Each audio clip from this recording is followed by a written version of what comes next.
Hello, it's Anna Hill here with the Farming Today podcast. Today there are calls on the government to do more to help 2,000 rural households which are still not connected to the electricity grid. These people need a connection. It only needs to be done once. That's it. Then those people can catch up with the rest of the country. We'll have more on that in just a moment. First, all week we're catching up with rare and native livestock breeds and hearing about protecting them and farming with them. Longwool sheep, of which there are several breeds, are on the priority list of the Rare Breed Survival Trust. There are just 99 registered flocks of the distinctive Lincoln Longwool, and after a successful effort to bump up numbers in the 1980s and the 1990s, the number of sheep has declined to around 800. Mary Ward-Lowry has been to find out what it takes to set up a new flock. If you fancy a close encounter with the Risby flock of Lincoln Longwools, you can just take a walk along the Viking Way, in between Tealby and Walesby in the Lincolnshire Wolds. Come on, girls. Their shepherd and the chair of the Breeders' Association is Louise Fairburn, and this is her flock. 40 hungry Longwool ewes who are all set for lambing at the beginning of January next year.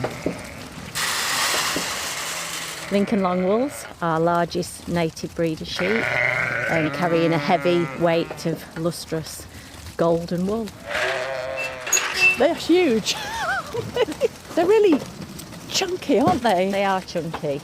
Once they've gone past the shearling clip, after that they grow probably an 8 kilo fleece a year, so you need a big frame sheep to carry that sort of weight of wool. Is that unusually heavy? For most sheep you would expect to clip, like a 2 kilo fleece, you'd pick it up with one hand, not these. They look a bit like labradoodles. They look really like a curly labradoodle. You can see the ringlets, they're really dense it's ringlets. Such an old-fashioned wool. People are so used to seeing these kind of crossbred mules and things they see up on the dales, and when you get close up to a Lincoln, people find that quite unusual. It's like proper ringlety, curly wool. But that is a traditional style wool, probably what all the other wools have originally been bred from.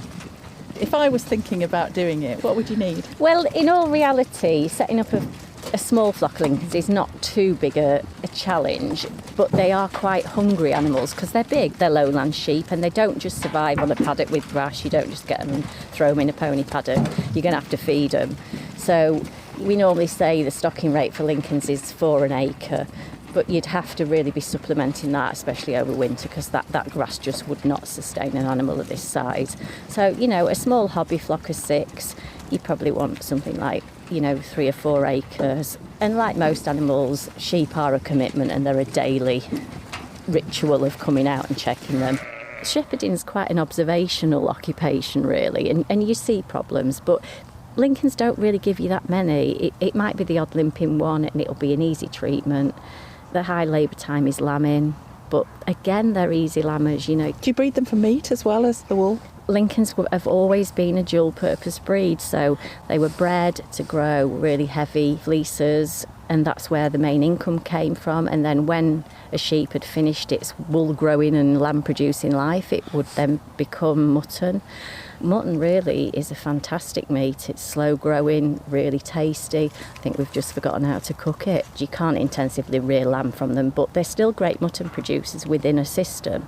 And if we went back to that sort of slow food and we were more appreciative of the meat that we eat, then it's a great system if we can all eat less meat. Can you make any money out of them?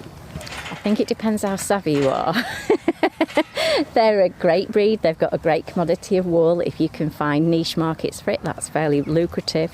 I don't think you'll get a retirement plan out of them, but they give you a lot more than money. They give you tons of satisfaction and quality of life, and they're very rewarding in many other ways.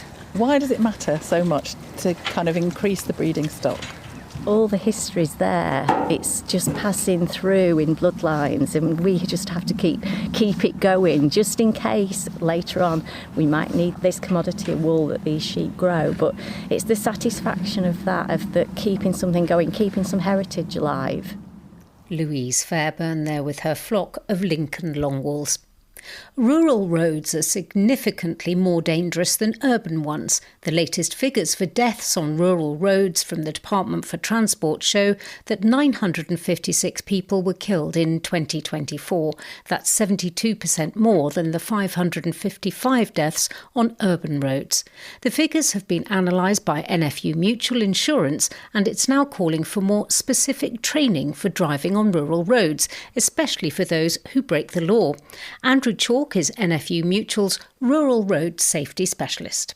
Time and time again, what we see is that rural roads are disproportionately dangerous when compared to urban roads. Fundamentally, it's because rural roads have unique hazards that you don't find on urban roads, you don't find on motorways, but they won't necessarily be immediately obvious. So there's things like, high-speed corners, there might be inappropriate speed limits. There's lots of T-junctions coming on to fast rural A roads, for example, and also conditions can be more difficult on a rural road. You might have worse lighting, you might have less clear road markings.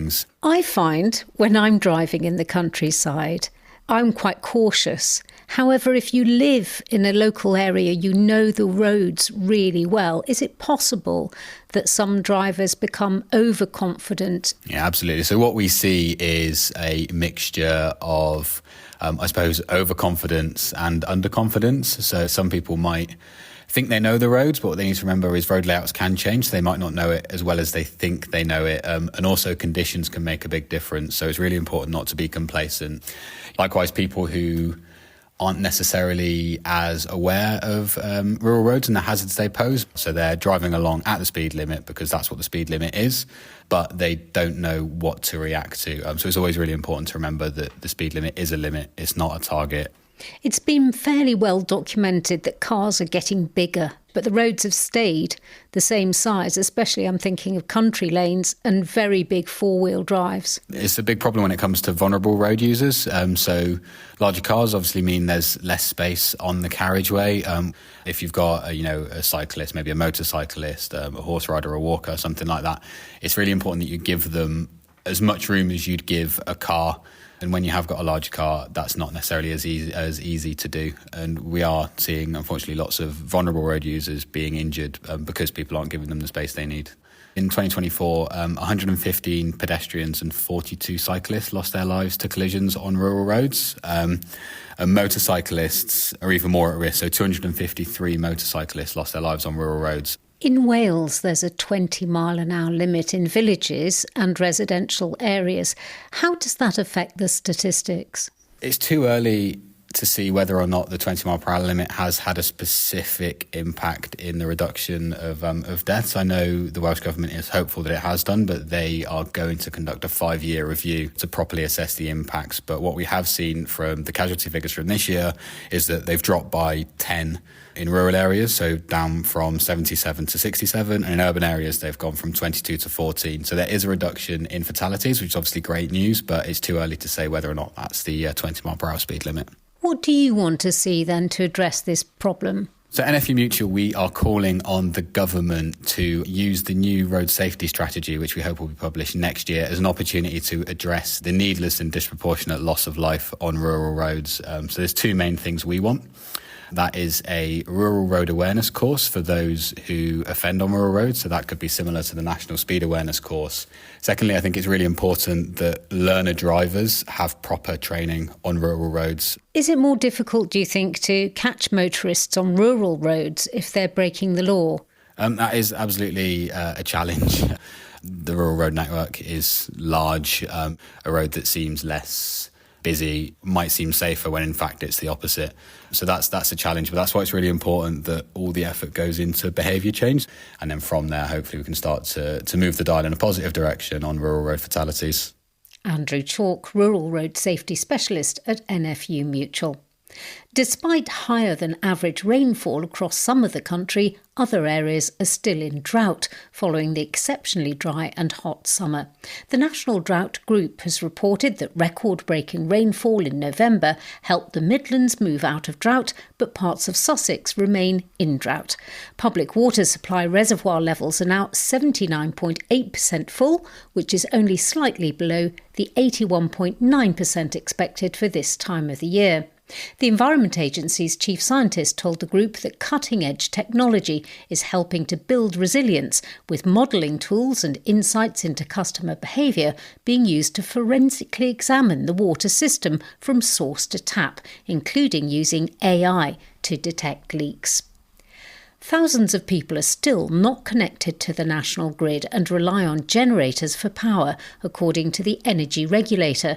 This summer we reported on households in the Upper Coquette Valley in Northumberland as they were finally connected to the mains.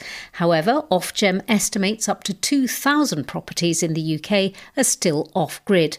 They've been asked to pay tens, even hundreds of thousands of pounds if they want a connection. Now, a charity in Northumberland, where Ofgem identified a particularly large cluster of off-grid households, says the government should do more to help. Jo Lonsdale from BBC North East and Cumbria Investigations reports. I'll say, the dogs will trip you up, but if I say to these dogs, get out of Mum's way. 85-year-old Anne Hutchinson has lived in a remote farmstead in the Northumberland National Park for nearly 60 years, but has lost hope of having mains electricity. I just have torches in strategic places. I can pick them up in the dark. They're always there in the same place, and you just manage. 25 years ago, she and a group of neighbours were told a connection would cost £180,000. In 2013, Northern Power Grid, which supplies North East England, quoted three of her neighbours £478,000. Their power instead comes from a generator, which is polluting and expensive. With diesel going up in price, it would be silly to put an electric fire on. 3,500 farms were electrified last year by the private companies and the farmers. 150,000 farms await supply. Most farms in the UK got power in the post-war period, but not all. Doris Engelmeyer can't get all companies to deliver to her off-grid cottage, so she collects the diesel herself. I don't know what's going to happen in 20 years' time. I'm not sure if I still want to carry 20-litre cherry cans round and pour them into my diesel tank. That's white diesel going in, isn't it? Yeah. You're entitled to put red diesel in, aren't you? But you just can't get hold of it. It's difficult. I've heard of a petrol station in Alston, but it's not worth driving to Alston. A neighbour, Vanessa Corby, has dreamt of mains electricity for decades. She says people who dream of living off-grid would soon change their mind if they experienced it. I don't think they realise exactly what it means. And I think when it comes to reality and they realise what it costs, how it's not as reliable as you think, I think they would realise their dream is a nightmare. See our monitor there? Yes. It doesn't look to be flashing. Do you know if it's still working? We'll find out when People like Doris, Vanessa and Anne are being supported by Christine Nichols from the charity Community Action Northumberland. She says it's time the government stepped in to help. These generators produce pure carbon. They're never going to be able to have an electric car. These people need a connection. It only needs to be done once. That's it. Then those people can catch up with the rest of the country. Northern Power Grid says public funding is needed to make expensive electrification projects viable. The government says it's working with the regulator Ofgem to lower costs for those who want to connect to the grid. Anne Hutchinson's generator provides both power and water, so when it goes off, she has neither. But she still feels this is where she belongs. It just feels right. It's home. I would be reluctant to move. I think I would dig my heels in. And yeah, where would my dogs go? Most people off-grid don't want to move either, but what they do want is an end to the constant churn of a polluting generator. Jo Lonsdale reporting. That's all from us today. I'm Anna Hill. The producer was Rebecca Rooney. Farming Today is a BBC Audio Bristol production.